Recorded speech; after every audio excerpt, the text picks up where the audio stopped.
Baik,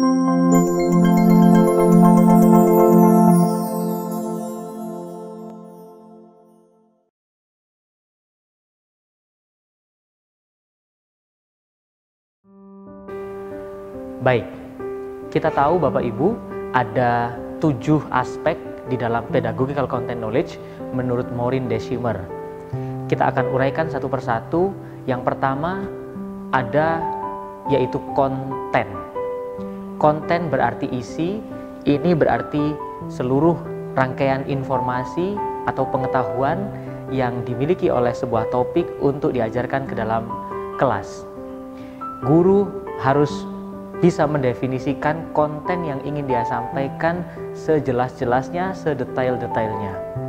Seluruh konten harus diuraikan dengan contoh-contohnya, dengan seluruh subaspeknya, sehingga guru punya rangkaian informasi yang menyeluruh tentang apa yang akan dia ajarkan.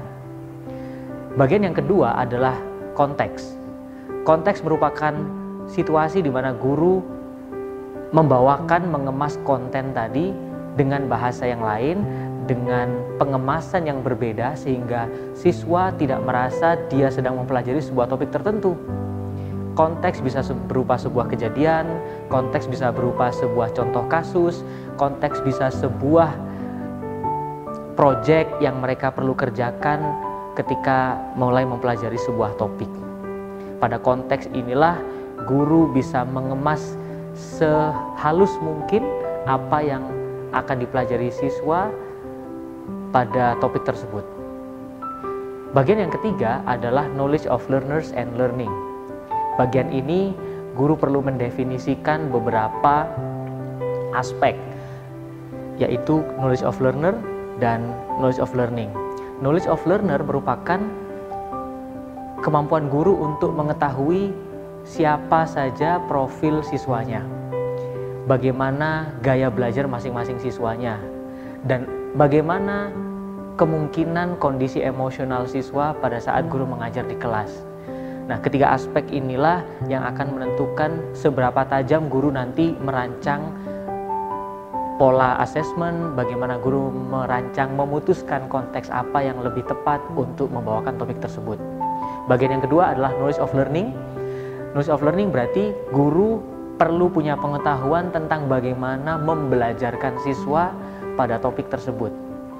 Bantuan-bantuan apa yang perlu dia siapkan, instruksi dan pertanyaan apa yang dia perlu siapkan untuk bisa mengajak siswa belajar dan mencapai tujuan pembelajaran pada topik tersebut. Bagian yang keempat adalah pedagogi. Pedagogi artinya bagaimana guru mendefinisikan seluruh instruksinya, baik berupa pertanyaan maupun perintah, menggunakan bahasa-bahasa yang lebih sederhana dengan jumlah kata yang relatif pendek dan memiliki jeda. Pedagogi penting karena ini selaras dengan konteks. Setelah guru bisa mengemas konten dengan lebih baik, dengan bentuk bungkus yang berbeda sehingga siswa tidak merasakan bahwa dia sedang mempelajari sebuah topik tertentu, penggunaan katanya, penggunaan kata-kata yang dimiliki guru menjadi lebih familiar karena kata-kata yang digunakan adalah kata-kata yang biasa didengar oleh siswa sehari-hari, sehingga lebih mudah bagi mereka untuk menciptakan persepsi yang ada di kepala mereka untuk kemudian memahami materi yang ada dalam topik tersebut. Yang kelima adalah curriculum knowledge. Curriculum knowledge merupakan bagian di mana guru mendefinisikan hubungan topik tersebut dengan topik-topik yang lain yang akan dipelajari siswa pada periode berikutnya yang membutuhkan kompetensi atas topik tersebut. Dan guru juga mampu menghubungkan keterhubungan topik tersebut dengan beberapa topik lain yang menjadi prasyarat bagi dicapainya kompetensi pada topik tersebut. Kemampuan ini bukan saja mampu memberikan gambaran pada guru terhadap keseluruhan jaring-jaring ilmu pengetahuan pada topik, namun juga pada saat yang sama memberi fasilitas bagi guru untuk lebih bisa menangani berbagai kondisi siswa. Misalnya ada kelompok siswa yang cukup pandai di kelas, pada saat dia sudah bisa menyelesaikan assessment atau sudah selesai tugasnya duluan, guru bisa memberikan tambahan instruksi tantangan atau instruksi ekstra bagi dia sehingga dia tetap terfasilitasi untuk belajar pada hari itu, pada topik itu. Aspek yang keenam adalah general educational context. General educational context merupakan seluruh aspek-aspek di luar diri guru yang membuat guru harus punya keputusan strategis tentang seberapa mendalam dan seberapa luas topik yang akan dia bahas pada hari itu.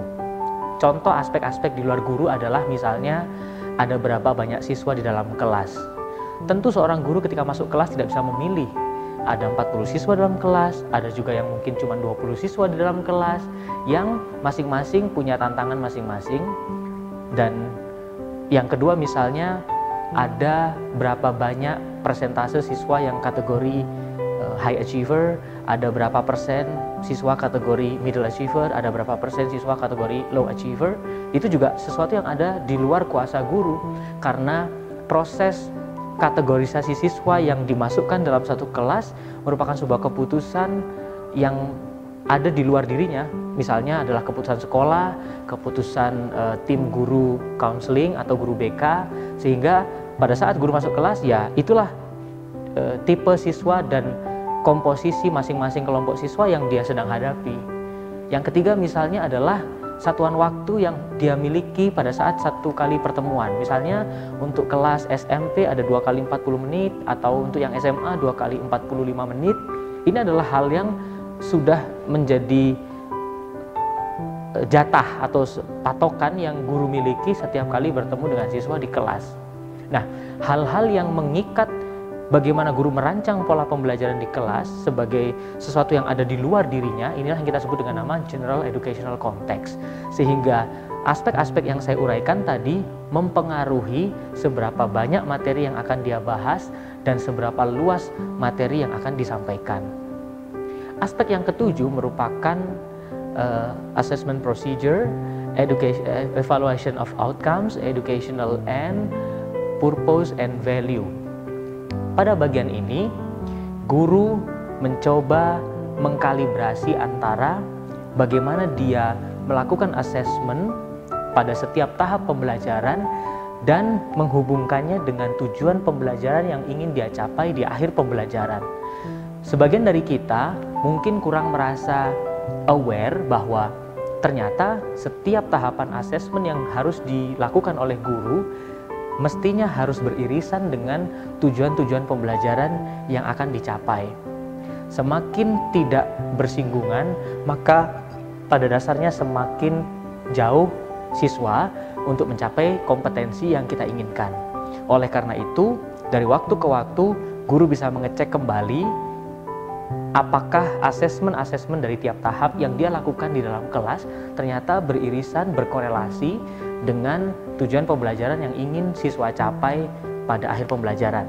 Dari situ pula guru bisa membuat rangkaian ikhtisar apa nilai atau value yang ingin disampaikan pada topik tersebut. Bahasa pedagogical content knowledge untuk kata value adalah konsep.